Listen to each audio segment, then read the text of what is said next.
Yo, I'm sorting through some heinous haters like a pooper scooper. I'm Jace trying to take my life like a Koopa Trooper. I'm Double Mario, that mean I'm super.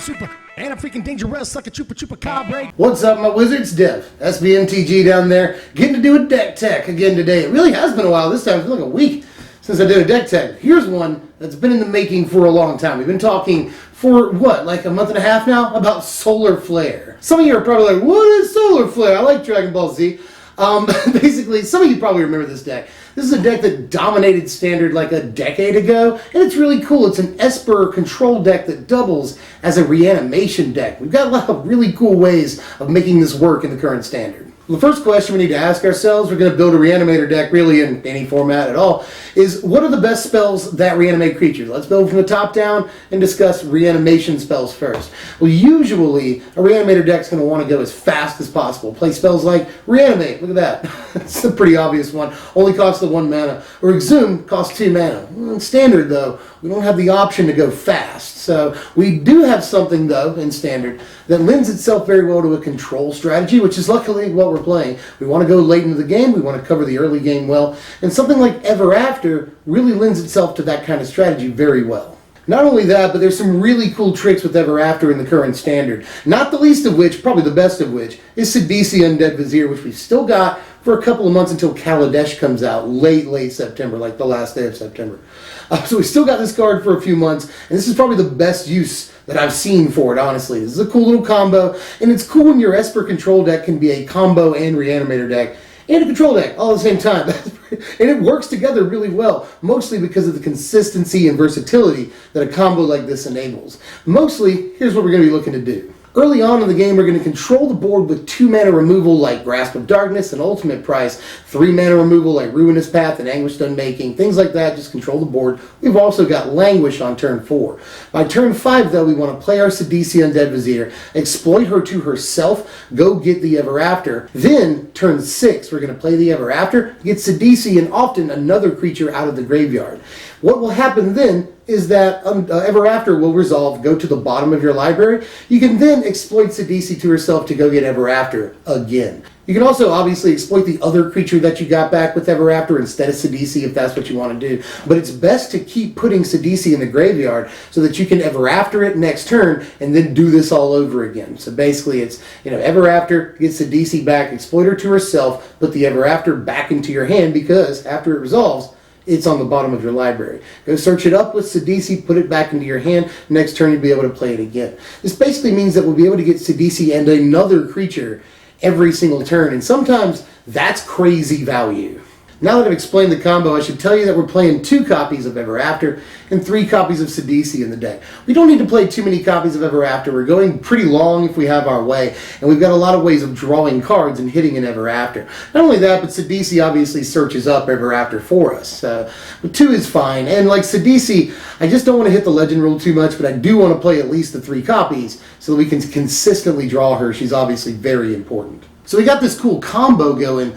What else do we do with it? If we can get another creature back every single turn, how do we utilize that, I think one of the best creatures we can use with this strategy because it synergizes with Sidisi really well is Archangel Avacyn. It's just a great creature in the format right now, I don't have to tell you that. And you can play this like a control deck would want to play it, just a flash, 4/4 flyer, vigilance, that's always good. But cool trick with Sidisi while you're doing all your Ever After stuff. If you can manage to Ever After, bringing back a Sidisi and an Archangel Avacyn, then you'll of course exploit Sidisi to herself. And look at that, a creature dies. So during the next upkeep, Avacyn will flip, you'll deal 3 damage to every creature on the board. That'll do a lot against all these, Rights decks, all the Aristocrats decks, all of the Bant Company decks. It's just going to do a lot against a lot of things in the format right now if you can flip an Avacyn consistently. And then you'll have a huge flyer too. So the synergy is just very high between Sidisi, Ever After, and Archangel Avacyn. So these are basically our 3 main pieces, but there's a lot of other good reanimation targets. As far as the biggest reanimation target in the format, I feel like Ulamog definitely earns a spot in the deck when you just want to finish the game.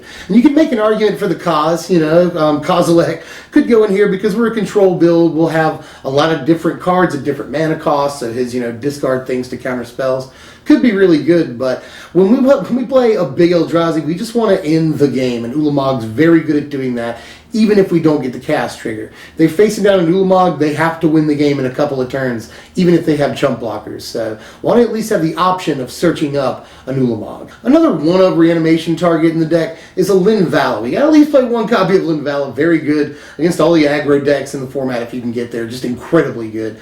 This is very good to say, keep discarding or sacrificing, then bringing back with Ever After. That's incredibly relevant. If you can get multiple triggers off of this, that's just awesome. Big 5 power flyer, ends the game a lot of the time and gets us back in the game against certain decks. So Linvala, I think, is a good for a silver bullet copy, but I wouldn't go too high on the number of copies here.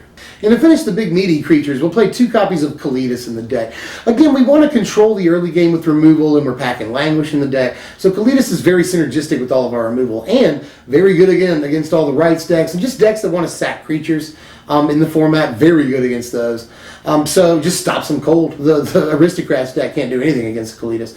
And even against mono white and some of the tokens builds, this can just blank boards, If it blocks one guy and gains you 3 life, then that takes out the damage from 1 or 2 other creatures. Just blanks boards against aggro decks. And note, really important piece of synergy here, that Ever After brings creatures back as zombies, which you can then sacrifice to Kalitas to get back into the graveyard. There are plenty of times you're going to want to put creatures back into the graveyard, so you can just keep Ever Aftering them into play, all the while making Kalitas way bigger. So Kalitas is a game-winning card a lot of the time. The last creature we're playing in the deck is 4 copies of Jace, Vryn's Prodigy. Sorry about that. But just integral to the deck. We want to draw cards. Check. We want to discard big fat creatures into our graveyard. Check. We want to recast spells that may be important, whether they're removal or card draw. Check. That's awesome too. So everything about him, he has some defense in the early game once he flips. That's also good.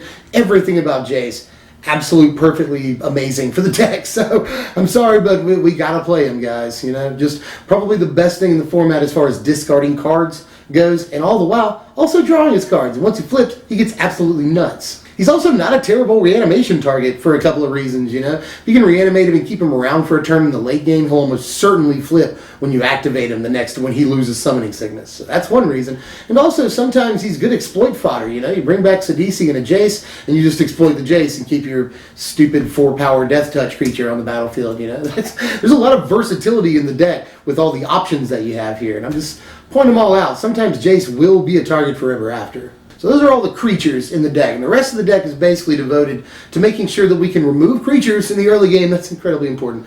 Remove planeswalkers, also important, and draw the pieces that we need and discard the pieces we need to get rid of. So a lot of bases to touch here, but again, Standard has got some good options for us. First thing I'm going to do, though, is go over the other things besides Jace that we have to both draw cards and get cards into the graveyard. And those 2 things are 4 copies of Oath of Jace and 3 copies of Pieces of the Puzzle. Both look like underpowered cards. I totally understand that. A lot of people hate Oath of Jace for whatever reason. But Oath is especially good in the deck, drawing us 3 whole cards. That's just amazing. Drawing 3 cards is incredible. And the relevant thing here is that it discards 2 cards. And sometimes you'll just, one activation of Jace before they kill it, or Pieces of the Puzzle will only dump 1 creature into your graveyard. With Oath of Jace, you have the option of dumping 2 guys into the graveyard all at one time and guaranteeing that you have enough targets for Ever After to be good. So that's actually a very relevant piece of synergy to point out. And Pieces of the Puzzle not only dumps things into our graveyard, but helps us find spells that we need. Whether it's Ever After, this helps us get to Ever After much easier. And also Languish. Turn 3 we can play a Pieces of the Puzzle, and that'll help us dig to get our Languish on turn 4, which is extremely relevant. So I've actually liked Pieces of the Puzzle way more than I thought I would. The rest of the main deck is basically all removal. And I'm just going to give you the list of the removal here, right here. I'm going to go over them sort of very quickly, sort of a lightning round of removal. Grasp of Darkness, the 3 copies of that. Just staple removal in the format. And we need double black for a lot of cards in the deck if you haven't noticed. Ever After, Sidisi, a couple of other things even. So Ruinous Path, obviously right there. You see that card? So we have to make double black consistently. We might as well play the most staple piece of removal in the format. Ultimate Price, right there, 2 copies of that. Kills a lot more things than you would imagine in the format. Some very relevant creatures. And then as far as 3-mana removal, Ruinous Path and Anguish Making. Both kill planeswalkers, which is insanely important against a lot of the decks, mostly green-white tokens, which we have a terrible matchup against. Same thing with Naya planeswalkers. Matchup is god-awful. So something like this can, or both of these, can really help. And in a pinch, they can kill creatures. That's also good. And then Languish is just Languish. Turn 4, kill your entire board, and sort of start building from there. It's one of the most important cards in the entire deck. And I'll call this honorary removal. The last card in the main deck is just 2 main deck copies of Duress, which is actually crazy, and we definitely want to make room for this. Now, Old Solar Flare played a couple of copies of Counter Magic in the main deck, which I could see doing here, but honestly, something like Clash of Wills Void Shatter is not always good. Duress is a great turn 1 or even turn 2 play. All the time, pretty much. Against bad company, it's going to get things like, obviously, Collected Company out of their hand, Dromoka's Command as well. Against green-white tokens, it's going to get either Planeswalker that we worry about out of their hand. Just Planeswalkers and Collected Company, and you don't have to say too much else to prove why Duress is a good card in the format. You want to play Void Shatter, you can, but we're doing way more with our 3rd, 4th, and even 5th turn than Void Shatter. And after the 5th or 6th turn, we're using a lot of our mana every single turn to sustain, so you could make an argument for Void Shatter, but I just don't know that it's a very good one, to be honest. I think Duress is a much better piece. For just the 1 mana, we can slip this in alongside another play on turn 4, 5, 6, whatever. And it can often be very good, getting something out of their hand that we really don't want to face later on. 25 lands in the deck, and it's a pretty cut-and-dried standard Esper mana base that prioritizes black by a lot in this situation. We're making a few more black than the other colors, but what do you expect? We're making, middling blue and not that much white, although to hardcast some of our white cards like Linvala or Avacyn, we need the 2 white. So the mana base is slightly problematic, but I think that by now we've figured out how to build Esper in this format. Yeah, all that was basically so you just had enough time to absorb the mana base. I was just talking.